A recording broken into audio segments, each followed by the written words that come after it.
با درود از رادیو آزادی به همه شما بینندگان عزیز، امروز 17 سپتامبر است و برایتان روزگاری پر از خوشی رو تمنا دارم. حالا ساعت به وقت پراگ 7 صبح و نویدی بمدادی رو من شهلا گلخوجه تقدیم شما عزیزان میکنم. سپاس میگویم که با ما هستید و برایتان برار میخواهیم و حالا توجه کنید به خبرها. وزارت کارهای خارجه تاجیکستان اعلام کرد که تا 30 سپتامبر امسال برای بازگشت شهروندان تاجیکستان از روسیه 71 پرواز دیگری چارتری تشکیل شده است. پروازها توسط سامان ایر از مسکو و سنت پترزبورگ، قزان و کراسنودار، نوسیبیرسک، یکاترینبورگ، ایرکوتسک و اوفا و سورگوت به دوشنبه عملی می شوند. از روی نقشه رسمی پروازهای 2 هفته آینده به طور یکجانبه از روسیه به تاجیکستان صورت می گیرد و درباره پرواز مسافران از دوشنبه به روسیه فعلا اطلاعی دادن نشده است. مقامات تاجیک از آن نگرانی کردند که دفعه‌های اخیر برخی از شهروندان وقتی بازگشت به وطن درباره تشخیص کرونا ویروس سند قلبکی میگیرند که بنا به کدکس نو جنایی برای این کار جزا تعیین گردیده است.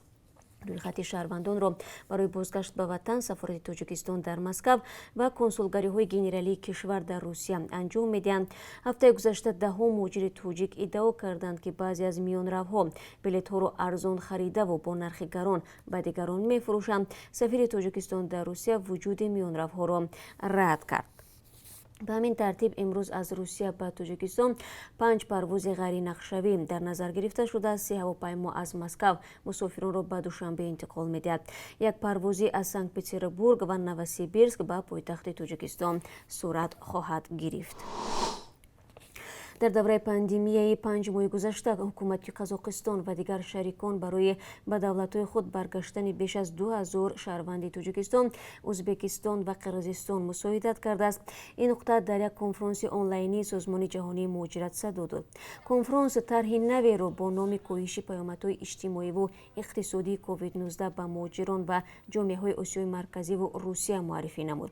طرح نوی سازمان جهانی مهاجرت نخستین برنامه اختصاص یافته با مشکلات مهاجران در دوره پاندمی کرونا ویروس می باشد که اجرای آن 10 ماه را در بر خواهد گرفت.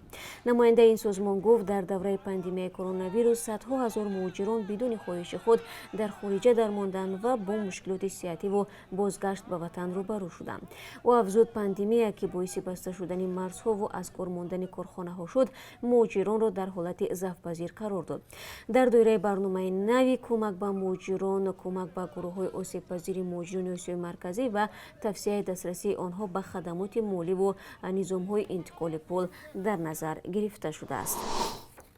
محیدین کبیری رئیس پیمان ملی ائتلاف سازمان‌های مخالفین تاجیک در اروپا و رهبر حزب در تاجیکستان ممنوع نهضت اسلامی دیروز در برنامه آسیای مرکزی دانشگاه جورج واشنگتن سخنرانی کرد.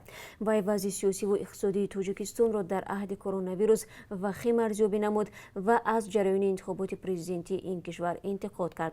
برنامه آسیای مرکزی دانشگاه جورج واشنگتن یکی از مرکزهای با نفوذ تحقیقاتی در رابطه با آسیای مرکزی است و در همایش سیاستشناسان، منصبداران دولتی، نمایندگان سازمان‌های حقوق بشر و دانشجویان شرکت داشتند. پس از سخنرانی کبیری به سوال‌ها درباره انتخابات قریب الوقوع تاجیکستان، بیماری همگیر و روابط دوشنبه و پکین پاسخ داد.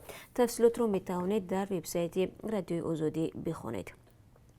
دیروز مقامات بلاروس اعلام کردند که یکی از پیشوایان مخالفین ماریا کالسنیکووا رسما به دعوت به رسانیدن خطر به امنیت ملی کشور متهم شد. کمیته تفتیشاتی بلاروس میگوید کالسنیکووا 38 ساله به واسطه شبکه‌های اجتماعی و رسانه‌ها این دعوت‌ها را کرده است. کالسنیکووا 7 سپتامبر در شهر مینسک بازداشت شده بود. افسران امنیتی کوشش کردند او را 8 سپتامبر به اوکراین اخراج نمایند، ولی نام برده شناسنامه‌اش را پاره کرده خاک بلاروس را ترک نکرد.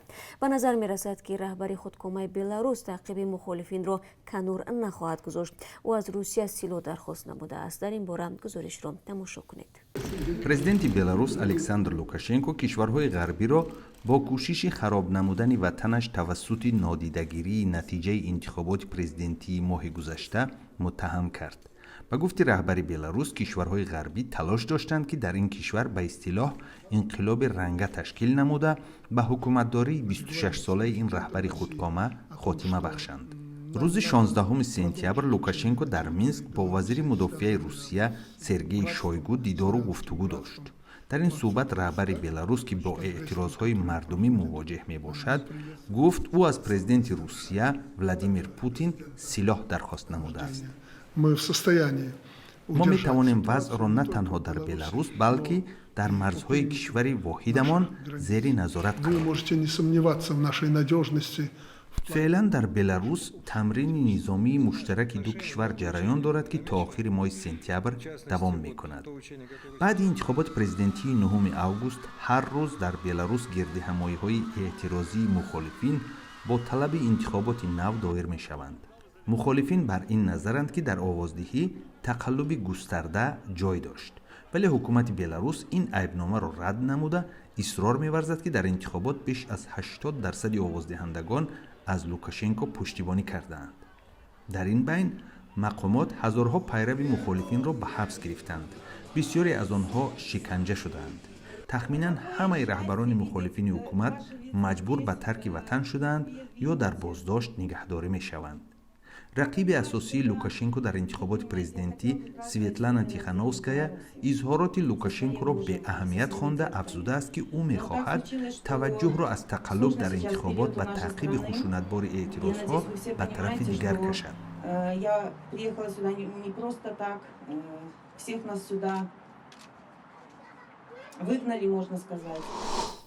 بعد نشر خبری رادیو زودی درباره لطکوب مجرم توچیک در نویه شیربینکه ولایت مسکو از جانب نظامی پوشان چند سازمان حامی حقوق گفتند آماده هستند که به جبریده ها کمک رسونند. از جمله نمایندگی کمیته ضد شکنجه در مسکو، مرکز توجیکوم و سازمان تانک جهانی اظهار آمادگی کردند که به این مجرمان اذیت شده یاری حقوقی رایگان برسونند. یادآور می‌شوم که گروهی از مجرمان در نویه شیربینکه مسکو با فرستادن نوار شکایت نمودند که روز 9 سپتامبر تقریباً 50 مجرم توجیک از جانب افرادی که در تن لباس کارمندان دسته عمان را داشتند لطکوب شدند. گفتن چندی از مجرمان با کلتک در نوار ثبت شده است، اما این مجرمان گفتند از ترس به جای عرض نکردند. لحظه های لطکوب مجرمان و آزار آنها از جانب پلیس بارها رسانه‌ای شده است، ولی در موردهای خیلی کم مجرمان برای حق خود به مقامات مراجعت کردند، در حالی که چندین سازمان‌های حقوق می توانند برای حمایت از آنها کمک به پول رسانند. دیروز دادگاه فرانسه سابق رئیس اتحادیه بین‌المللی ورزش سبک را با جرم پاره‌خوری از آزادی محروم کرد. گزارش نوبتی در همین باره است.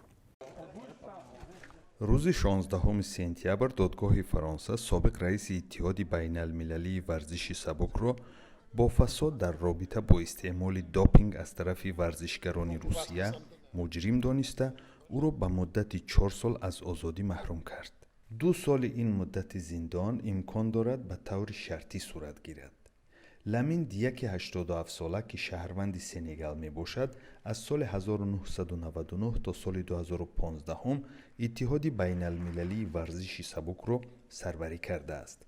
به قول دادگاه دیاک بر عوض پاره ورزشکاران روسی با دوپینگ به دست افتاده را از مجازات رها نموده امکان میداد که آنها در مسابقه ها اشتراک کنند. دادستانی میگوید جمعاً دیاک به مبلغ نزدیک 3.5 میلیون یورو پاره گرفته است و قسمی از این پول را برای روپوش نمودن قضیه‌های ورزشکاران خلافکار با منصبداران دیگری بین المللی تقسیم کرده است. بر علاوه حکم زندان، دیاک باید تخمیناً 500,000 یورو جریمه سپارد. او حق دارد که بازنگری حکم را طلب کند. اثنای محاکمه دیاک گناه را به گردن نگرفت. دادگاه نویه رودکی قرار کرده است یک نابالغی که از تحصیل مدرسه دینی از بنگلادش برگردانده شده بود در مکتب مخصوص جمهوریوی نگاه داشته شود. محمد ظریف سیدف عضو حزب در تاجیکستان ممنوع نهضت اسلامی و پدر این نورز که در خارج از کشور قرار دارد از نگهداری پسرش در مکتب مخصوص نگران است. بینندگان عزیز، از دیروز به این طرف سامانه بانک ملی تاجیکستان در دسترسی قرار ندارد و از این رو معلومات دقیق را برای شما وابسته به قرب اسرار خارجی همین لحظه گفتن نمیتوانم. اگر در دوام روز وبسایت فعال شد برایتان معلومات رو پیشنهاد خواهیم کرد. و اینجا صحبت رو به پایان میرسونم و شما را از آن 3 ساعت بعد با خبرهای نو در همینجا منتظرم. تا اون دم روزی خوب داشته باشید و سپاس که پیوسته ما را تماشا میکنید.